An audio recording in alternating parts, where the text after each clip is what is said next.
अस्सलाम वालेकुम, I am Sameen and this is Sam's art and style. कैसे हैं सभी व्यूअर्स? उम्मीद है सभी व्यूअर्स ठीक ठाक होंगे और बहुत ही मज़े में होंगे। आज मैं आपके साथ बहुत ही ज़बरदस्त, बहुत ही टेस्टी और बहुत ही इजी रेसिपी, ऐसी रेसिपी शेयर करने जा रही हूँ कि अगर कोई बच्चा भी इसको बनाना चाहे तो वो आसानी से बना सकता है।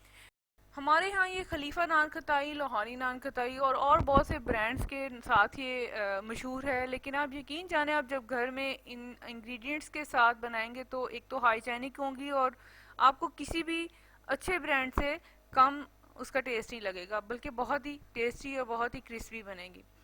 और मैं आपको ओवन में भी और ओवन के बगैर भी बनाना बताऊंगी, और इतनी आसानी से कि कभी आपका हाथ नहीं जलेगा। उसके लिए मैं आपको प्रॉपर एक तरीका बताऊंगी। तो चलते हैं रेसिपी की तरफ। इसके लिए मुझे चाहिए 1 कप प्योर घी, देसी घी भी इसको कहते हैं, और 1 कप ही हमें पाउडर शुगर चाहिए। बेकिंग पाउडर चाहिए 2 लेवल्ड टीस्पून, और हमें बेकिंग सोडा चाहिए 2 पिंच। अब कार्डिमम सीड्स चाहिए हमें 8 to 10 कार्डिमम्स के, और ऑल पर्पस फ्लोर हमें 2 कप चाहिए। सबसे पहले मैं अब कार्डिमम्स को सीड्स सेपरेट कर लूँगी, क्योंकि मुझे सिर्फ सीड्स ही चाहिए, और सीड्स को मैं अच्छे से क्रश कर लूँगी। अच्छे से क्रश्ड सीड्स को मैं ऑल पर्पस फ्लोर में डाल दूंगी। ऑल पर्पस फ्लोर में पहले क्रश्ड सीड्स डालने की ज़रूरत नहीं है, लेकिन मैंने डाल दिए हैं। और 2 पिंच जो है वो मैंने बेकिंग सोडा के डाले हैं, और 2 लेवल टीस्पून जो है वो बेकिंग पाउडर है। This is the tip of the day कि आपने इसको 2 से 3 दफ़ा, इस मटेरियल को 2 से 3 दफ़ा सीव करना है अच्छे से। इससे खताइयाँ जो है वो बहुत ज़्यादा क्रिस्पी बनेगी, बहुत ही आसानी से और क्रिस्पी बन जाएंगी, और तमाम इंग्रेडिएंट जो हैं वो एक दूसरे में अच्छे से मर्ज हो जाएंगे, मिक्स हो जाएंगे। अब मैंने पाउडर शुगर लिया है 1 कप, और प्योर घी, देसी घी जो है वो भी 1 कप लिया है। आपके पास पाउडर शुगर ना अवेलेबल हो तो डोंट वरी, आप रेगुलर ग्रेनुलेटेड शुगर जो घर में इस्तेमाल करते हैं उसको ब्लेंडर जार में डालें और उसको पीस लें।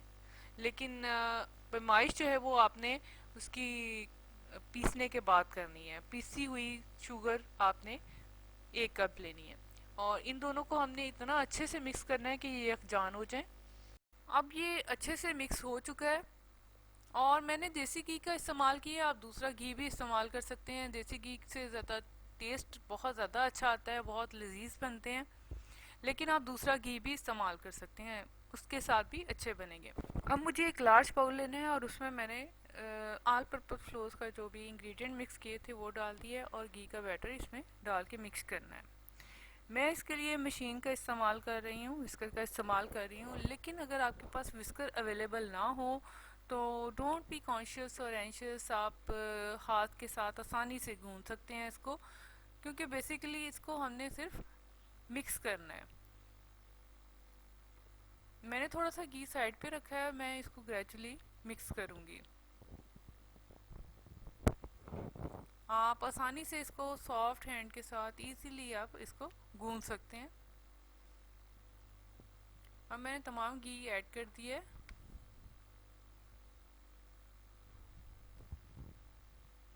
तमाम घी को ऐड करने के बाद एक दफ़ा फिर मैं इसको मिक्स करूँगी। तो चलें जी, हमारा डो तकरीबन रेडी है। इसको हमने वेदर के हिसाब से हमने देखना है। इसको हमने ज़्यादा हाथ की गर्मी नहीं देनी। अगर आपके डो का जो टेम्परेचर है वो लूज़ हो रहा हो तो आप थोड़ी देर के लिए इसको रेफ्रिजरेटर में भी रख सकते हैं। अब डो मेरा रेडी हो गया है। मैं एक बेकिंग ट्रे लूँगी, क्योंकि मैंने कुछ आपको बेकिंग ओवन में बनाना सिखाने हैं, और कुछ मैं आपको पतीले में बनाना सिखाऊंगी। इसलिए मैंने बेकिंग ट्रे को थोड़ा सा ऑयल कर लिया ब्रश के मदद से। अब मैं हाथ में थोड़ा सा डो लूँगी और उसको बॉल शेप में बना लूँगी, और उसके बाद उसको ऊपर से फ्लैट कर देंगे। मैं कोशिश करना है आपने कि तमाम का साइज़ एक जैसा हो, और इनको 1-1 इंच के फासले पे रखना है, क्योंकि जब बेक करेंगे तो ये साइज़ में बड़े हो जाएंगे।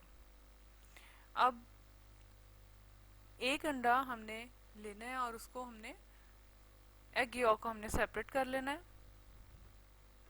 एग वाइट से, और मैं ब्रश की मदद से एग योक को मिक्स करूँगी और उसको तमाम कताइयों पे स्प्रेड कर दूँगी।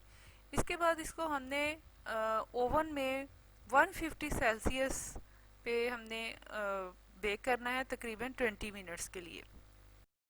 अब 20 मिनट्स के लिए बस हमने इसको बेक करना है और बस हमारा नान कताई हमारी बिल्कुल रेडी हो जाएगी। अब जो बिना विदाउट ओवन मैंने आपको बताना है, उसके लिए मैं आपको एक प्रॉपर तरीका बताऊंगी, क्योंकि बहुत से लोगों ने कहा था कि अक्सर मिटन पैने तो पतीले में जगह नहीं रहती उसको रखने की, प्लेट रखने की, और अगर मिटन्स ना पहने तो हमेशा हाथ जलने का डर होता है। तो इसके लिए मैं आपको प्रॉपर मेथड बताऊंगी। मैंने एक सीव लिया है, मेटालिक सीव लिया है, और एक मेटालिक जो है वो प्लेट ले लेंगे। मेरे पास मेटालिक एक नेट सी थी, इस तरह की जाली सी थी, वो मैंने ली और उसको फॉइल पेपर से कवर कर लिया है। और ये ख्याल रखिएगा कि सीव जो है वो मेटालिक ही होना चाहिए, और उसके अंदर जो नेट है वो भी मेटालिक हो, क्योंकि अगर प्लास्टिक की होगी तो वो हीट बर्दाश्त नहीं करेगी। और मैंने फिर प्लेट के हिसाब से मैंने तकरीबन 2 फुट से 2.5 फुट का फॉइल पेपर काटा, और उसको मैंने स्ट्राइप में लंबे शेप में फोल्ड कर लिया, और दोबारा फोल्ड किया है। इस तरह से जी हमारा ये हैंडल बन जाएगा, और इस तरह से आप बिल्कुल बेफिक्र हो जाएंगे, कभी भी आपके हाथ बिल्कुल भी नहीं जलेंगे। आसानी से हम इस तरह प्लेट इसके अंदर रखेंगे। ये प्लेट हमने ऐसे सेंटर में रखी, और ये जी हमारा हैंडल बन गया। इसी तरह हम इसके अंदर रखेंगे और इसी तरह से उठा लेंगे। अब मैं तमाम नान के ताई इसमें भी वैसे ही रखूँगी, और इसके ऊपर हमने नट्स लगा दिए हैं। नट्स लगाने के बाद मैं इसको एग यॉक को भी इसके ऊपर स्प्रेड कर दूंगी। इसके बाद एक पैन को, एक पतीले को हम प्री हीट कर लेंगे 15 मिनट्स के लिए, और उसमें नमक डाल देंगे, रेगुलर नमक जो भी होता है। और ये 15 मिनट्स प्री हीटेड है। मैंने इसमें एक सीव रख दिया और उसके ऊपर स्ट्राइप रख दी जो मैंने फॉइल पेपर की बनाई थी। उसके ऊपर हम अपनी नान खताई वाली प्लेट रख देंगे, मेटालिक प्लेट। मैंने जाली ली है, आप कोई भी प्लेट इस्तेमाल कर सकते हैं, और उसको हमने कवर कर दिया। कवर करने के बाद फिर हम इसको स्ट्राइप्स को ऊपर ओवरलैप कर देंगे, और इस 15 मिनट्स के बाद हम 15 से 20 मिनट के बाद देखेंगे तो ये इस तरह की ज़बरदस्ती नान कताइयाँ रेडी हो जाएंगी। इस तरह ये हमारा हैंडल बन गया, और बहुत ही आसानी से हमने इसको उठा लिया है। इस तरह बिल्कुल भी डर नहीं होता कि हमारे हाथ जल जाएंगे। फिर हमने इसको नान खताइयों को हमने रूम टेम्परेचर पे आने देना है, और उसको ठंडा होने देना है तकरीबन 10 मिनट्स के लिए। ये ओवन वाली तो बिल्कुल ठंडी हो चुकी हैं, और इसको मैं प्लेट में शिफ्ट कर दूंगी, सर्विंग प्लेट में। उसके बाद पतीले वाली जो नान खताइयाँ थी वो भी बहुत ज़बरदस्त सी क्रिस्पी सी रेडी हो चुकी हैं, और उसको भी मैं, और ये कूल भी हो चुकी हैं, इसको मैं सर्विंग प्लेट में शिफ्ट कर दूंगी। आप सर्विंग प्लेट में शिफ्ट भी कर सकते हैं। उसके बाद आप एयर टाइट कंटेनर में या किसी भी कंटेनर में आप 1 महीने के लिए या इससे ज़्यादा देर के लिए भी सेव कर सकते हैं। और जब आपका दिल चाहे आप चाय के साथ लें, आप किसी मेहमान को सर्व करें, हम जिस तरह भी जब भी आप इस्तेमाल करेंगे बहुत ही खस्ता, बहुत ही क्रिस्पी और बहुत ही अच्छी आपको टेस्ट लगेगा।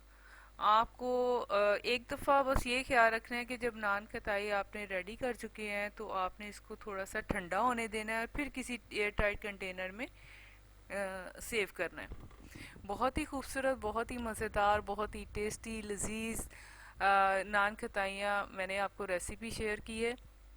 उम्मीद है रेसिपी पसंद आई होगी, और अगर रेसिपी पसंद आई हो तो मेरे चैनल को सब्सक्राइब कीजिएगा, और मेरी वीडियो को लाइक और शेयर कीजिएगा। दुआओं में याद रखिएगा। अल्लाह हाफिज़।